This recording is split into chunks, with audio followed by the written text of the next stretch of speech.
செல்வியை பார்த்தவுடன் பூசாரி முகமே மாறி போச்சு. அவர் கையில இருந்த திருநீர் தரையில விழ ஆரம்பிச்சது. பூசாரி மெதுவா சொன்னார், பல வருடத்திற்கு முன்னாடி இந்த சுடுகாட்டுல ஒரு பெண் அநியாயமா சாகடிக்கப்பட்டாள்.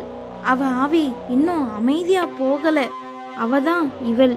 அதை கேட்டவுடன் ஊர்க்காரங்க எல்லாரும் பயந்து போனாங்க. அந்த நேரம் அதை கேட்டவுடன் செல்வி சிரிக்க ஆரம்பிச்சா. அந்த சிரிப்பு மனுஷனோட சிரிப்பே இல்ல. செல்வி திடீர்னு கத்துட்டான், நான் திரும்ப வந்துட்டேன். கோவில் முழுக்க அந்த குரல் எதிரொலிச்சது. திடீர்னு கோவிலுக்குள்ள காற்று சுழல ஆரம்பிச்சது. விளக்குகள் நடுங்கன. மலர்கள் எல்லாம் பறக்க ஆரம்பிச்சது. ஊர்க்காரங்க பயந்து பின்னாடி போனாங்க. பூசாரி கண்ணை மூடி மந்திரம் சொல்ல ஆரம்பிச்சார். பிறகு திருநீரை செல்வி மேல வீசினாங்க. திருநீர் பட்ட உடனே செல்வி பயங்கரமா கத்த ஆரம்பிச்சா. அவள் பின்னாடி கருப்பு நிழல் உருவம் தெரிஞ்சது. அந்த நேரம் எல்லையம்மன் சிலை திடீர்னு பிரகாசிக்க ஆரம்பிச்சது. தங்க ஒளி கோவில் முழுக்க பரவியது.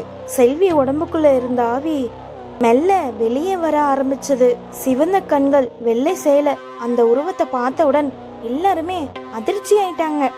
அடுத்த நொடி கோவில் முழுக்க நடுங்க ஆரம்பிச்சது.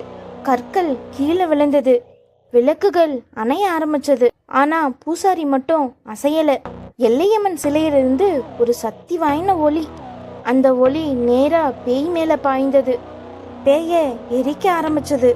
பேய் பயங்கரமா கத்துச்சு. அதோட உடம்பு மெல்ல கருப்பு புகையா மாற ஆரம்பிச்சது.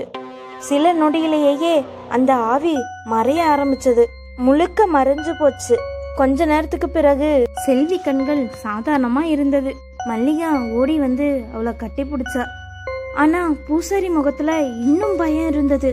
அவர் மெதுவா சொன்னாங்க, ஆவி போயிடுச்சு, ஆனா அதோட இருட்டு இன்னும் இந்த ஊர்ல இருக்கு. அதுக்கப்புறம் கோவிலை விட்டு எல்லாரும் வெளியே போனாங்க. கோவில் மீண்டும் அமைதியாச்சு. ஆனா இருட்டான மூலையில் 2 சிவந்த கண்கள் மெல்ல திறந்தது.